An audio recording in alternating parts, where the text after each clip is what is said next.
Okay, in the second part of video, we will discuss about the second part of forebrain. Firstly, in first part, we already discussed about the overview of brain parts and completely about the cerebrum.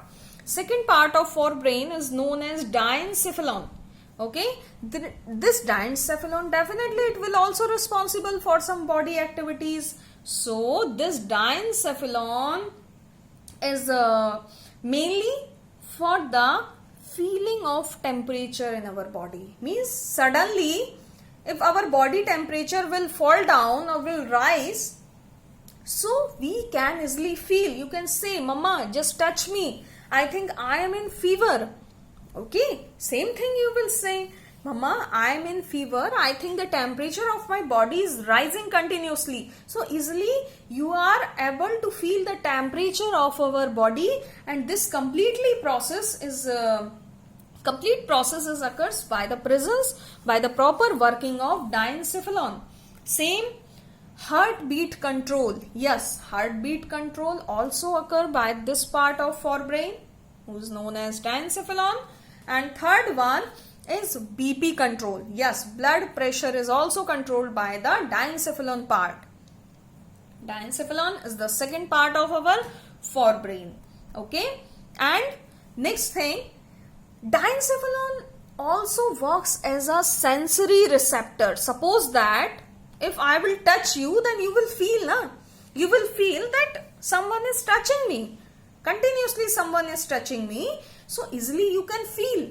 So for this feeling, diencephalon will be responsible. Means it also works as a sensory receptor. If someone will touch you, then easily your body can feel that someone is continuously touching me. Okay. So this diencephalon also works as the sensory receptor, and this is the second part of our forebrain. Clear?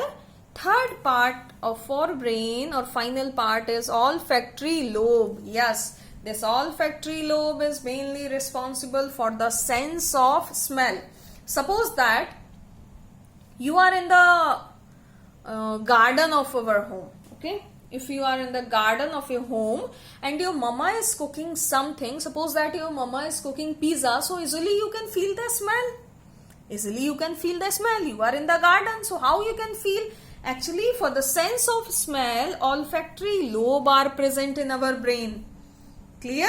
So our neuron will send the message near the olfactory lobe that mama is cooking something. So you can easily detect the sense of smell with the help of this olfactory lobe. So this olfactory lobe will be mainly responsible for the sense of smell. Okay. Now we will come on the second part of brain, which is known as midbrain, and this midbrain mainly contains 4 parts in itself. First part is known as hypothalamus, second part is known as pituitary gland, third part is known as optic lobe, and fourth part is known as cerebral peduncles. Yes, all 4 are the parts of midbrain. Firstly, I will tell you about the hypothalamus. Mainly, hypothalamus is responsible for the chemical coordination of our body. Yeah, it coordinates the secretion of different chemical in our body. Clear? It is mainly for the coordination of chemicals in our body. Clear? Main part of midbrain, and the only work of hypothalamus is chemical coordination. It coordinates the secretion of different chemicals in our body. Clear? Second part is known as pituitary gland, and pituitary gland also known as master gland of our body. Yeah, definitely this question always comes in the competitive exam. What is the second name of pituitary gland? Or the question will come in the form, write down the name of master gland of our body. So pituitary gland is the master gland of our body, and this pituitary gland is mainly for the secretion of hormone. It controls the secretion of hormone in our body, and this is the master gland of our body, or we can say main gland of our body. Okay, it controls the secretion of hormone in the complete body. Third part is known as optic lobe. Yeah, optic lobe is for the vision. It is responsible for the vision. If we are able to see something, then for that optic lobe will be responsible. Okay, optic nerve. If you have listened, optic nerve is responsible for the vision. So that optic nerve is present in this optic lobe here. So this optic lobe is responsible for the vision activity. Clear? Fourth part of midbrain is cerebral peduncle. What is this? Now this cerebral peduncle is mainly responsible for one main thing. Actually, when message comes with the help of PNS or with the help of peripheral nervous system, when message comes near spinal cord, then this cerebral peduncle will receive the message. Okay, this cerebral peduncle will receive the message, and whatever will be the result or will be the answer of brain, this cerebral peduncle will carry and will send the message near spinal cord. Then with the help of motor neuron, that message will send near the effector place. So the work of cerebral peduncle will be, it will receive message from the spinal cord, and it will carry answer of the brain, then will send that answer near the spinal cord. Means it works as a connector in between spinal cord and brain on behalf of message. Clear? Okay, so all these four parts were the parts of midbrain: hypothalamus, pituitary gland, optic lobe and cerebral peduncle. Now we will discuss about the hind brain. Hind, back, पीछे का हिस्सा, पीछे का sir. So this hind brain mainly contain three parts. First one is pons, second one is medulla, you can see, and third one is cerebellum.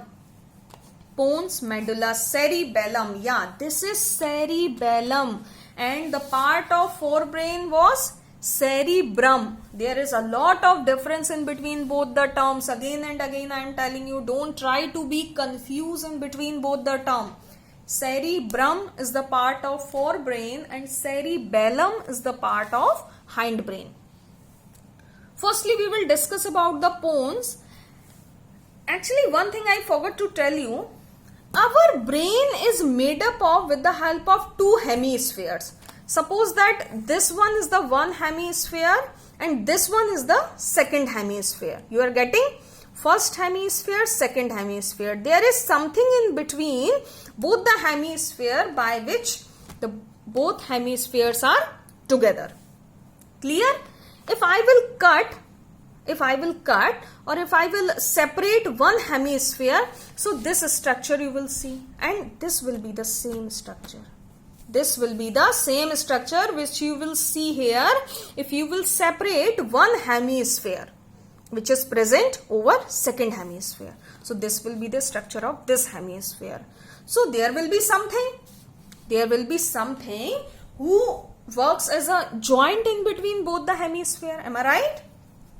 Yes. So this pons, this structure mainly will be responsible for the joint of two hemispheres.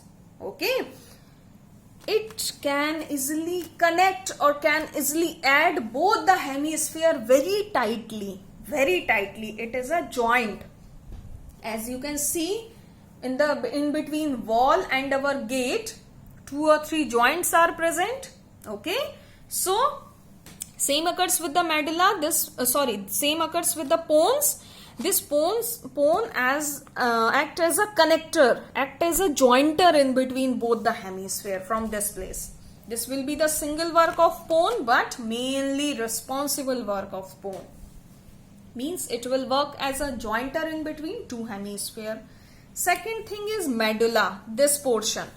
Medulla portion is also known as stem of brain. As you can see, this is present here. So it is known as stem of the brain, and medulla is mainly responsible for the adding of, for the joint of spinal cord. From here spinal cord will start.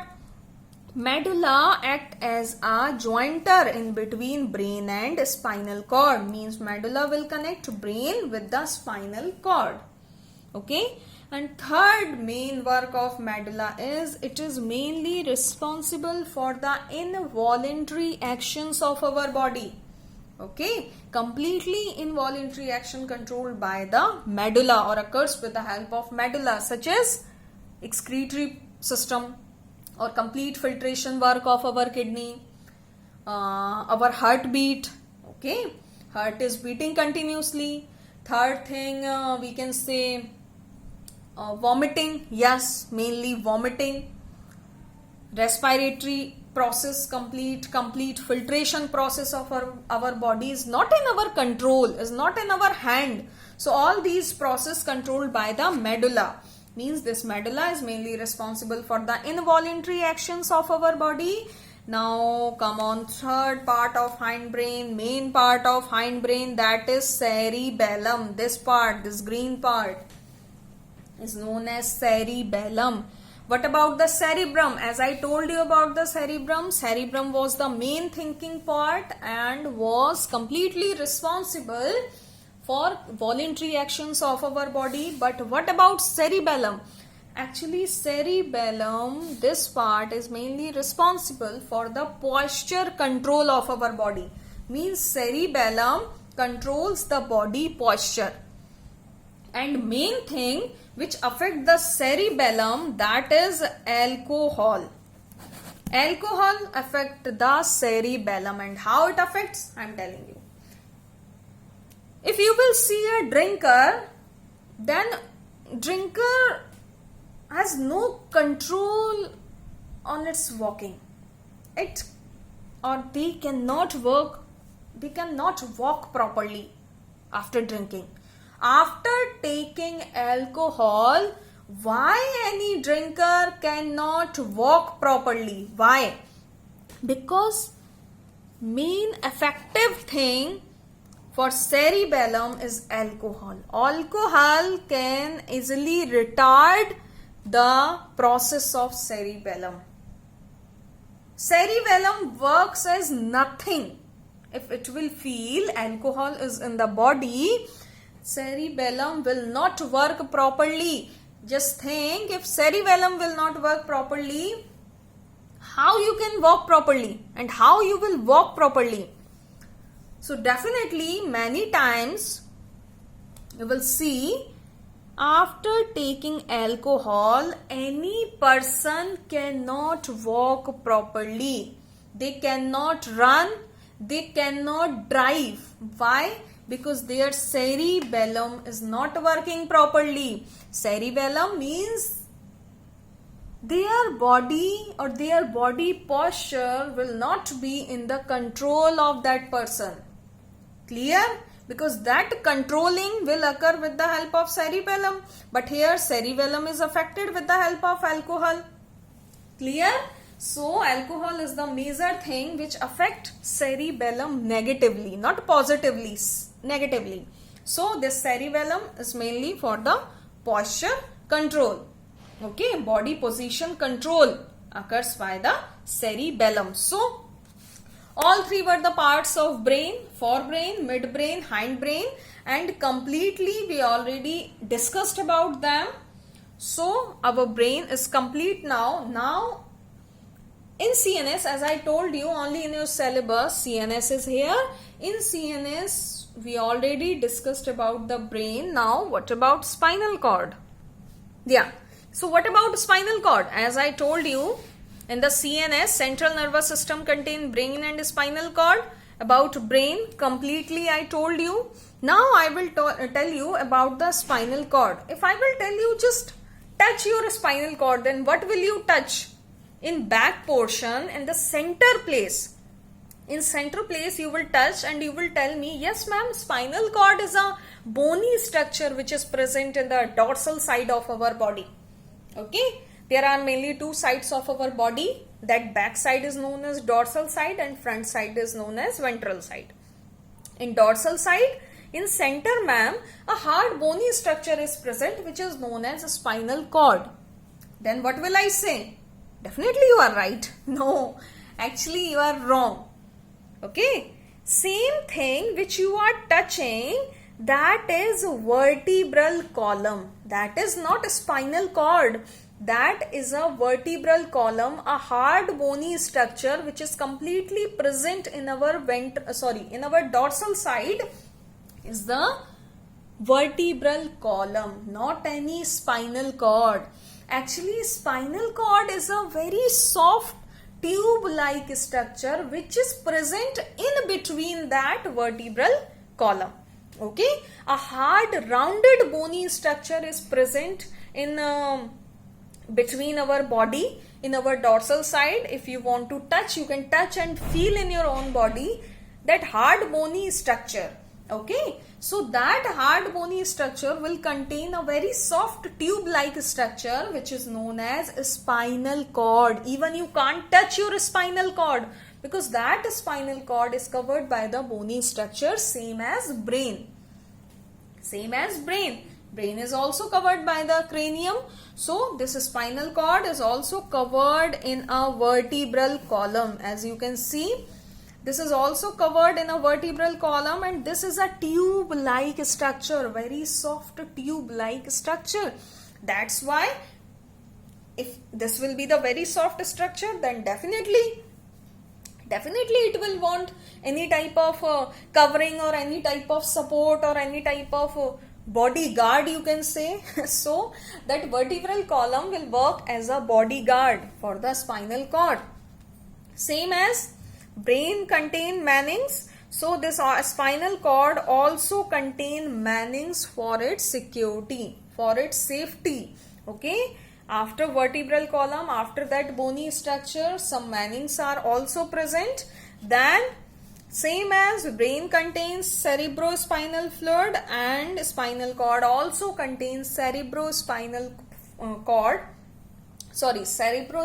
fluid for the protection of any jerk and any shock. Means same here, cerebrospinal fluid will work as a brain functioning. Okay, in brain, cerebrospinal fluid work as a shock and jerk absorber.